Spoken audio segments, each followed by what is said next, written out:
আমার আহলিয়া, আমার সম্মান, আমার জান্নাতের সঙ্গী। সে কোনো ফ্যাশন মডেল না, সে কারো টাইম লাইনের পোস্ট না, সে কারো দৃষ্টি আকর্ষণের পাত্রী না। সে হিফাজতের নিচে থাকা এক রত্ন, যার রক্ষক আমি গর্ব করি, কারণ সে হিজাব করে আল্লাহর ফরজ বিধান মানে।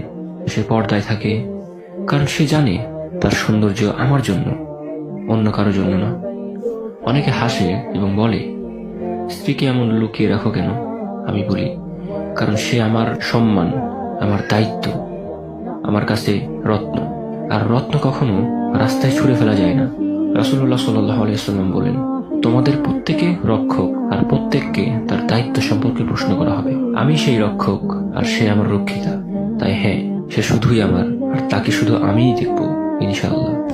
স্ত্রী মানে ভালোবাসা, আর ভালোবাসা মানে হেফাজত।